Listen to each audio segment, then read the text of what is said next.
Hi everyone, it's Kelly from Kellie's Bead Boutique.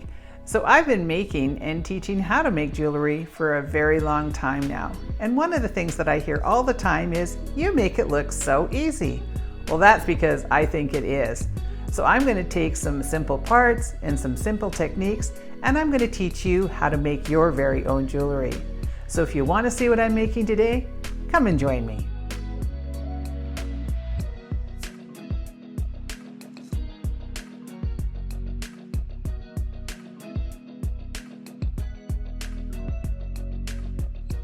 For our bracelet today, we're going to be using some of our bead-along elasticity, and this is the 0.08. It's kind of the mid-range size, and it's the one that I tend to use the most. So we'll be using about 12 inches of that. And I have some gorgeous turquoise 6x8 rondelle Czech glass beads. Now, I always mix my turquoise with brown, and I know that some people are like, oh, come on, Kelly, can you do something different? So my immediate reaction when I picked this up today was to go for brown, but I changed my mind. So I'm trying to break free, and I'm using my least favorite color, which is yellow. But I think it works really nicely with this, so I'm just going to go with it. So this is a little bit larger. I think these are maybe 8x10, and this is a Chinese crystal. We have some of these little turquoise, honey-colored bell flowers. I also have this big, juicy Czech glass melon bead. And then I have some metal parts. So I've got a head pin, and I've got one of TierraCast's new charms from their new line. They're Keep the Faith, I believe it's called. And this is the moon and stars. And it's nice because it's got a pattern on the back too, which I really like. I also have one of their bails, and I have a small jump ring. And I have some of these wavy spacers and some small little nugget spacers. And I also have one little teeny tiny accent bead, which is a Czech glass fire polish. And we're going to be using our 4 basic tools today: our round nose pliers, our cutters, our bent chain nose pliers, and our chain nose pliers. So let's get started. The first thing I'm going to do is cut myself some of my elastic here. And I just committed the cardinal sin. I always tell everybody, do not put cream on your hands before you make jewelry, and I did exactly that. So I'm hoping that this will actually work, because I tried a piece and it was slipping between my fingers. So, well, it's working okay. So one of the things you want to do is make sure that you stretch out your elastic. Now, I'm not pulling so tight that I'm going to break it, but I am trying to stretch it a little bit. Now, I do get people that send me emails and say, well, why are you stretching it? Well, one, it actually will increase the size, so you don't need quite so much when you cut it. But what it does is it thins it out a little bit, so it makes it so much easier to tie it, and also it will stop your bracelet from sagging. Because it is a sort of a stretchy product, if you don't stretch it out a little bit, you'll end up with quite a bit of sag after you've worn your bracelet for a while. So make sure that you are tugging on it a bit. Now you can see I'm not doing it hard. I'm just trying to stretch it out just a little bit. I'm just going to move my tools here because we don't really need those until the end. So this couldn't get much more simple. It's just a succession of putting on beads. But now, sometimes I play around with things, and I will make them over and over and over and over again until I really like what I've made. And that was the case with this. I probably made it in 10 different ways. You can create the pattern however you want if you choose to buy this as a kit. There will be a link in the description box of the video, so you'll be able to buy one if you want. But you can change this and turn it around to however you like. But I played around with it until I was really happy, and I really like how it turned out. So we're going to be using our big juicy melon for the center. And then I put a little spacer on either side. And then I'm going to take one of our little bell flowers and put that so that the pointy part is going towards the center. So I'll just do that on both sides.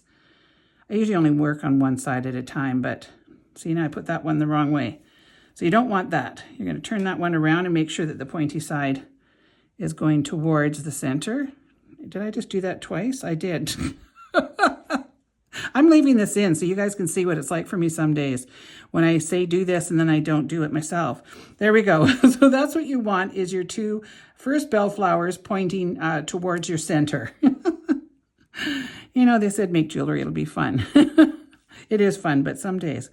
All right, so now I just popped on one of those little wavy spacers. And the same thing with this is I want to make sure that I'm going in the right direction.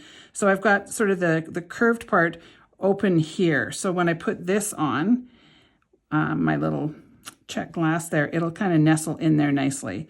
So I want to make sure that I'm putting the curved part towards the bead, like that. And then I'm going to pop on my bellflower, and now I'm going to turn it around the other way that I wanted to use so many times. So it gives it kind of just a nice little, I don't know, sort of a nice little focal area there. So let's see if I can recreate this. So I want to put that one that way, put on another turquoise Czech glass, turn this one the opposite way. And, you know, if you want to turn them the other way, there's no rules. This is, you know, something that you can play around with, most definitely, because I know I did. Like I said, I played around with it quite a few times until I found something that I was quite happy with. All right, so that's what we've got happening right now. And so I want to just put a little gold spacer on either side of that little pattern there. And now I'm going to put on my yellow bead. And it's funny, sometimes, you know, one of my friends, Stephanie, her favorite color is yellow. Maybe not this color, yellow, but she loves yellow. And it's just, I don't know, I always just say I want to smell or eat yellow because I love the smell of anything that's yellow, like lemons or, you know, roses, that kind of thing. And I love to eat anything that's tangy like lemon, but it's not a color that I gravitate to. But it works really well with the sort of honey tone in that. So, okay, so now what we're going to do is put on a succession of 3 of our Czech glass beads. And we'll do that on the other side. If you're building a bracelet, sometimes it's easier if you actually do one side and then repeat that on the other side, and then you might have less mistakes because you're actually following a little bit of a pattern. And then we are going to put on another one of these spacers. And then we will repeat. Now this bracelet will fit about to a 7.5 inch wrist or so. I've got a fairly large wrist and it just fits me nicely. So just, you know, if you're looking to buy one yourself, you will know what size it works to.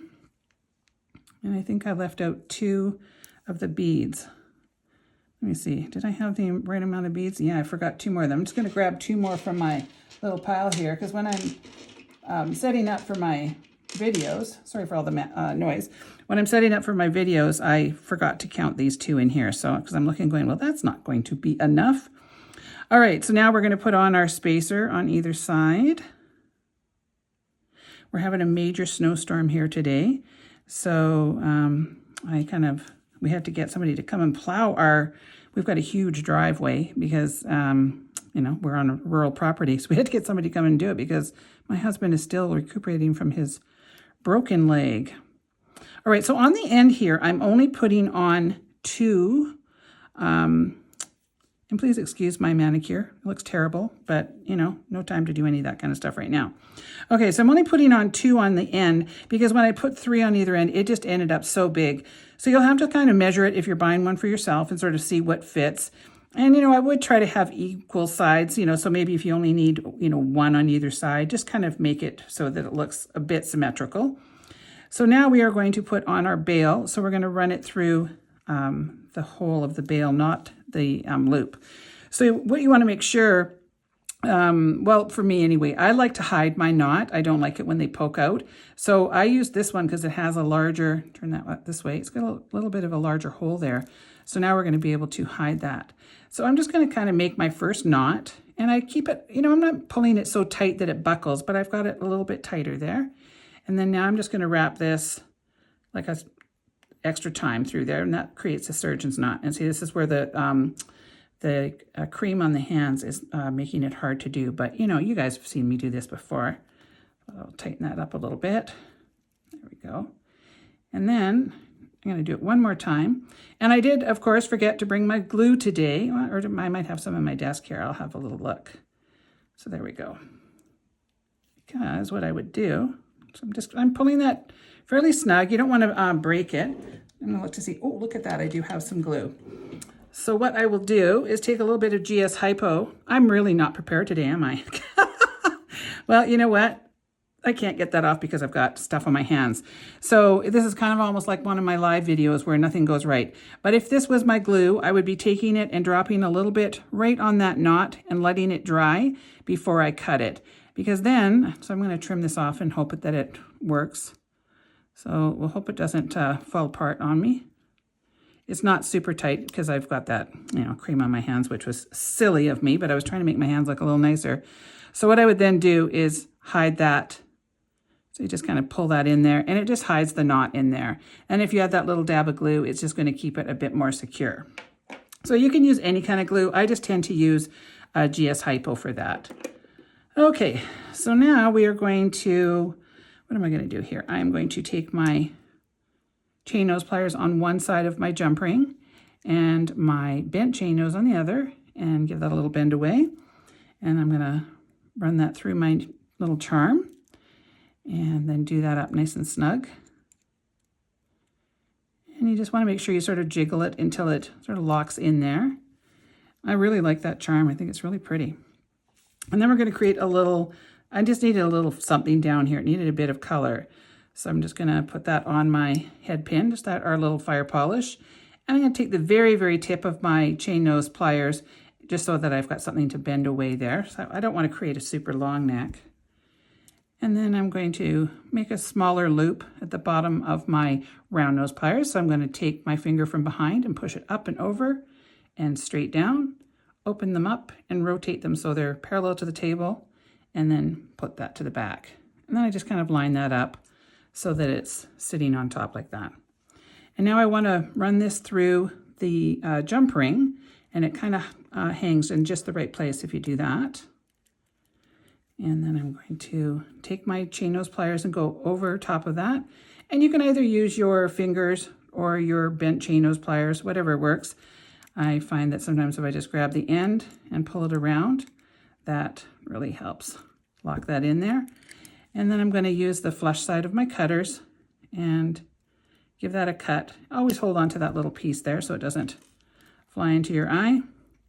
And then you can see right there that that's kind of sticking out.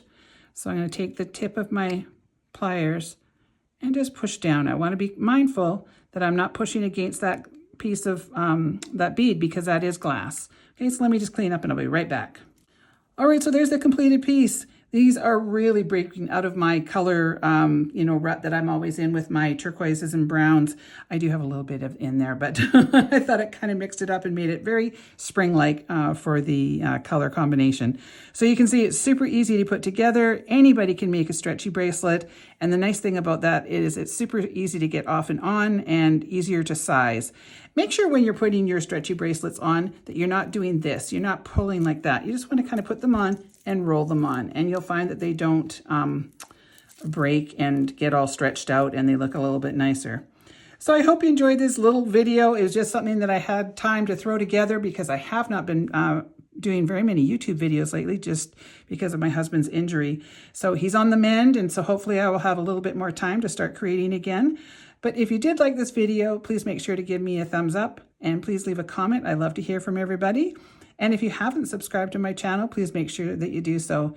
And we also go live every Wednesday on our Facebook page. So just hop on over to Facebook and go to Kellie's Bead Boutique. And we have a live show where I'll show some products and a new tutorial. And we do giveaways and have all kinds of fun and get really kind of silly. So if you like laughing and doing something a little different, join us over there on Facebook. So I want to thank you so much for watching, and we will see you on the next one.